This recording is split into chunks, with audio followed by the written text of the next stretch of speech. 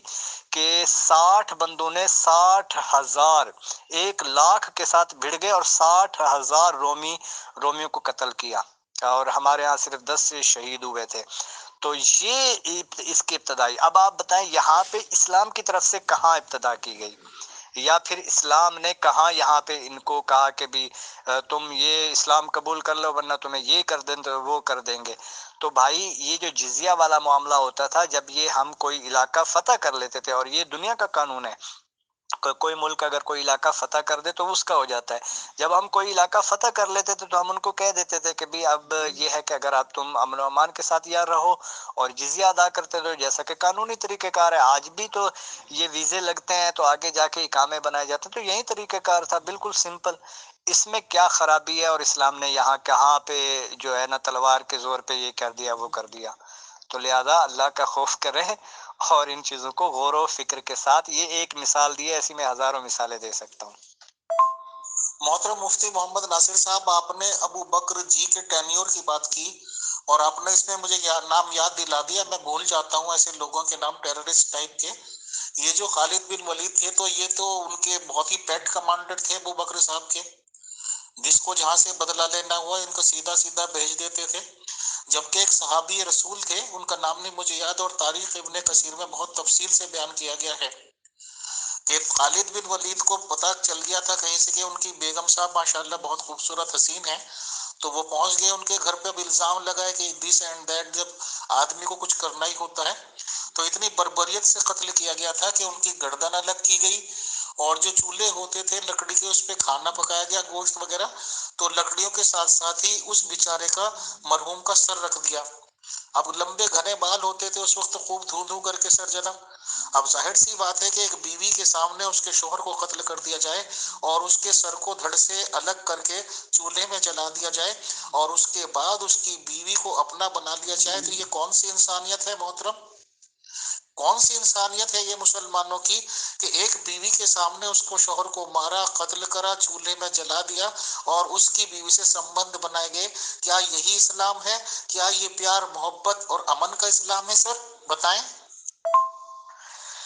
حضرت ایسا کوئی واقعہ بھی صحیح طور پہ ثابت نہیں ہے. باقی تاریخ کی آپ نے بات کی ہے ابن کثیر کی، تو ابن کثیر کی تاریخ کو ہم ویلڈ قرار ہی نہیں دیتے. وہ ساری تو یعنی کہ کچھ باتیں تو صاف ظاہر ٹھیک ہی ہوتی ہیں ہر چیز، ہر جگہ میں، ہر کتاب میں. تو بہرحال یہ ہے کہ ایک تاریخ ابن کثیر میں کثیر باتیں فسادات سے صرف مروی ہیں، اور بہت ساری ایسی روایات اس میں ہیں کہ جو قطعاً قابل قبول نہیں ہے، اور نہ ہم قبول کرتے ہیں، اور نہ ہی تاریخ ابن کثیر سے استناد لی جاتی ہے، نہ لی جا سکتی ہے. تو جو اتھینٹک کتب ہیں ان سے آپ حوالہ پیش کریں تو پھر بات بن سکتی ہے. ادروائز یہ ہے کہ یہ کہانیاں تو پھر بہت سارے لوگ سناتے رہتے ہیں، تو یہ صرف کہانیاں ہی ہیں، آپ بھی سن لیں ہم بھی سن رہے ہیں، بس ٹھیک ہے، مزے لے لیں، کہانیاں سناتے رہیں. کہانیاں تو ہوتی ہی مزے لینے کے لیے ہیں بھائی. تو یہ بھی آپ نے ایک کہانی سنا دی، بہرحال ٹھیک ہے، آپ مزے لے لیں بس، جس طرح میں نے مزہ لے لیا ہے. بہرحال یہ صرف کہانی ہے، حقیقت سے اس کا کوئی تعلق نہیں ہے. محترم مفتی محمد ناصر صاحب، بہت آسان ہے کہانیوں کو، ہسٹری کی بکس کو انکار کر دینا. چلیے کوئی بات نہیں، آپ نے اس کی غلط مطلب ڈینائی کیا، ہم تسلیم کر لیتے ہیں. تو شارٹ میں بات ہو جائے، کیا یہ غلط ہے کہ رسول اسلام صاحب محمد صلی اللہ علیہ وسلم کی وفات کے فوراً بعد ہی خلافت کا سلسلہ شروع کیا گیا اور دوسرے ملکوں پہ حملے شروع کیے گئے؟ اور کیا یہ غلط ہے کہ اسی خلافت نے، یعنی کہ ابو بکر جی کی خلافت، عمر جی کی خلافت اور عثمان جی کی خلافت کے ٹائم میں الگ الگ ملکوں پہ حملے کیے، الگ الگ ملکوں کے جو رہنما تھے یا یہ کہ لیڈر تھے ان کی فیملیوں کو، آدمیوں کو قتل کیا، لڑکیوں کو اٹھا کے لے آئے، کسی کو بیوی کے نام پر بیوی بنا لیا، کسی کو لونڈی کے نام پہ بیوی بنا لیا؟ اور کیا یہ غلط ہے؟ ان شارٹ یہ بتا دیں کہ 25,000 کلومیٹر اسکوائر یا 25 لاکھ کلومیٹر اسکوائر کے زمین پہ مسلمانوں نے قبضہ کر لیا اور وہاں کے لوگوں کو، حکومتوں کو معزول کر کے اپنا قبضہ کیا اور تمام لوگوں کی بیٹیوں کو، عورتوں کو لونڈیے بنایا اور طرح طرح کی اذیتیں دی. بس یہ کیا بات غلط؟ کیا یہ غلط ہے کہ 25,000 یا 25 بہت لمبے چوڑے علاقے پہ دنیا کے قبضہ کر لیا مسلمانوں نے؟ سر کیا یہ بھی ہسٹریکل مسٹیک ہے یا یہ سچ ہے؟ بتائیں. شکریہ. جی بالکل، جو بھی یہ الزامات اسلام کے خلاف گڑھے جاتے ہیں یہ سارے کے سارے بے بنیاد اور غلط ہیں، قطعاً اور بالکل صراحتاً غلط ہیں. یہ صرف الزامات ہیں اور جہالت ہے اور کچھ بھی نہیں ہے. باقی رہا کہ مسلمانوں نے اتنے 25 لاکھ کلومیٹر اسکوائر پہ وہ کر لیا حکومت کی، تو بھائی مسلمان جب دوسری طرف سے کوئی حملہ ہوا تو مسلمانوں نے حملہ کیا، اور جو علاقے مسلمانوں نے فتح کیے تو ان کے قبضے میں آتے ہیں. یہ تو دنیا کا قانون ہے کہ پھر اس طریقے پر تو پھر ساری کی ساری شروع سے لے کر اب تک کی ساری ریاستیں ظلم و بربریت پہ مشتمل ہو جائیں گی. آپ کس ریاست کو بچائیں گے؟ یہ تو مجھے بتائیں. آپ رومن امپائر کو بچائیں گے؟ کیا وہ اس نے اتنے 17-18 لاکھ کلومیٹر اسکوائر پہ جو قبضہ کیا تھا اس کو بچاؤ گے؟ برطانیہ کو بچاؤ گے؟ امریکہ کو بچاؤ گے؟ کس کو بچاؤ گے؟ یہ تو پھر کوئی بھی حکومت نہیں بچتی۔ تو دنیا کا اصول یہی ہے کہ جب کوئی ملک تمہارے اوپر حملہ کر دے تو تم اس پہ حملہ کرو، جب حملہ کر دو گے تو پھر اس کے بعد جب وہ آپ کے قبضے میں آ جائے گا تو پھر آپ کا ملک بن جاتا ہے۔ تو آپ یہ بتا دیں کہ یہ تو پھر ساری جگہوں پہ اس طرح کی کنڈیشن ہے۔ تو آج کل پھر دوسرے معاملات میں پھر میں آنا چاہوں تو بہت لمبی ایک تفصیل ہے، سیر فہرست ہے یہ ساری چیزیں۔ بہرحال یہ سارے کے سارے بے بنیاد الزامات ہیں، ان کی کوئی قطعاً کوئی بھی کسی قسم کی کوئی حیثیت نہیں ہے۔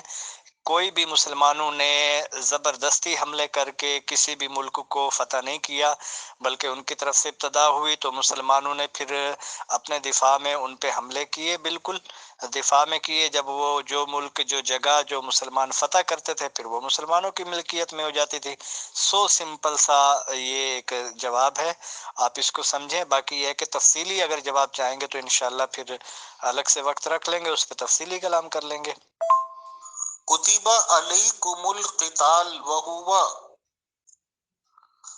قتال کرنا تم پر فرض کیا گیا ہے اور وہ تم کو برا لگتا ہے، اور یہ ممکن ہے کہ تم کسی بات کو برا سمجھو اور وہ تمہارے حق میں بہتر ہو، اور ممکن ہے کہ تم ایک کام کو بھلا سمجھو اور وہ تمہارے حق میں برا ہو، اور اللہ تعالیٰ جانتے ہیں اور تم نہیں جانتے۔ وقاتلوا فی سبیل اللہ واعلموا ان اللہ سمیع علیم، البقرہ۔ اور لڑو اللہ کے راستے پہ اور جان لو بے شک اللہ تعالیٰ خوب سننے والا اور خوب جاننے والا ہے۔ فَاقْتُلُوا الْمُشْرِكِينَ، بالکل جھوٹ بولا جاتا ہے کہ جناب اخلاق سے اسلام پھیلا ہے، یعنی شریر تو تلوار سے ہی پھیلا ہے۔ مکے میں اخلاق میں آپ دیکھ لیں کتنے لوگ ایمان لے کے آئے تھے، تلوار تو سونتی ہے نا آپ نے بھائی، آپ نے پرشین امپائر کو خط لکھا ہے حضرت عمر نے کہ یا تو وہی سورہ توبہ کی آیات، یا تو اسلام قبول کرو یا جزیہ دو، مغلوب ہو جاؤ، ہمیں ٹیکس دو، یا ہمارے ساتھ جنگ کے لیے تیار ہو جاؤ۔ ظاہر ہے پھر ان قوموں نے تو اپنے آپ کو بچانا ہی تھا۔ جنگ قادسیہ مسلمانوں نے تھوپی ہے نا پرشین امپائر کے اوپر، انہوں تو نہیں کہا کہ ساڑھا لڑو، یا رومن امپائر نے۔ جنگ یرموک تو مسلمانوں نے تھوپی ہے نا رومن امپائر پہ۔ یہ چونکہ ہم انگریزوں کے غلام رہے اور پھر ہم ڈیفینسو موڈ میں چلے گئے غلامی کے دور کی وجہ سے، اور یہ اس وقت جب یہ کتابیں لکھی گئی سیرت النبی کے اوپر اور شبلی نعمانی اور ایسے لوگوں نے کہا نہیں اسلام نے تو ساری دفاع میں جنگیں لڑی ہیں، کوئی ڈیفینسو ہی جنگیں لڑی ہیں، offensive کوئی نہیں لڑی ہیں۔ اس سے بڑا کوئی تاریخ کا جھوٹ نہیں ہے، کس کو آپ دھوکہ دے رہے ہیں؟ اب اسلام کا یہ فکر کہ اسلام ایک مکمل دین ہے۔ ایسو جو بھی کچھ ہے سر یہ، اور ان مشرکوں کو جہاں پاؤ، ان مشرکوں کو جہاں پاؤ مارو اور پکڑو اور گھیرو اور ہر جگہ ان کی طاق میں بیٹھو۔ قاتل الذین لا یؤمنون باللہ ولا بالیوم الآخر ولا یحرمون ما حرم اللہ ورسولہ ولا یدینون دین الحق من الذین اوتوا الکتاب حتی یعطوا الجزیۃ عن ید وہم صاغرون، التوبہ۔ لڑو ان لوگوں سے جو ایمان نہیں لاتے اللہ پر اور نہ آخرت کے دن پر، اور حرام نہیں سمجھتے ان چیزوں کو جن کو اللہ نے اور اللہ کے رسول نے حرام قرار دے دیا ہے، اور سچے دین اسلام کو قبول نہیں کرتے اہل کتاب میں سے، یہاں تک کہ یہ وہ ذلیل ماتحت ہو کر اپنے ہاتھوں سے جزیہ دینا منصور نہ کر لیں۔ تفسیر ابن کثیر۔ تو سر یہ تو میں نے قرآن شریف کی آیتیں بھی لگا دی ہیں، اور غلطی سے نیچے پھر تفسیر ابن کثیر کا نام آ گیا، وہ آپ مانتے نہیں ہیں۔ تو اور ان اہل کتاب سے جو اللہ تعالیٰ کے اور اس کے رسول کے صلی اللہ علیہ وسلم کے اور قیامت کے منکر ہیں، جو کسی نبی کے صحیح معنی میں اور پورے متبع نہیں بلکہ اپنے خواہشوں کے اور اپنے بڑوں کو تقلید کے پیچھے پڑے ہوئے ہیں، اور مطلب جو بھی کچھ معاملات ہیں سر، قرآن شریف بھی کہتا ہے کہ قتل کرو، جہاں پاؤ گھیرو، مارو پیٹو، جس کا کہ مسلمانوں پہ ایمان ہے، مسلمان ایمان لاتے ہیں قرآن شریف پر، رسول اسلام صاحب پر، تو ظاہر سی بات ہے کہ رسول اسلام صاحب کی ٹیچنگ ہے۔ نہیں، رسول اسلام صاحب کی مطلب اللہ تعالیٰ نے جیسا انہیں ڈائریکٹ کیا ان کی ٹیچنگ ہے، اور اللہ تعالیٰ ہی لوگوں کو قتل کرنے کا حکم دے کے گیا ہے، اور اللہ تعالیٰ رب العالمین ہوتے ہوئے لوگوں کے قتل کرنے کا حکم دیا۔ اور مفتی محمد ناصر صاحب نے مفتی اسلام ہونے کے ناطے پہ ڈیفینڈ بھی بہت کیا، امت اکبر کے اقبال کے سوال بھی ہوئے، لوگوں نے سنا، اب جو جس پر وہ سمجھے۔ بہرحال ہمارا کام حقائق سامنے لانا تھا، اور مفتی محمد ناصر صاحب کے پوائنٹس بھی تو میں سمجھتا ہوں کافی ہے سر۔ اجازت، بہت شکریہ، جزاک اللہ، السلام علیکم ورحمۃ اللہ۔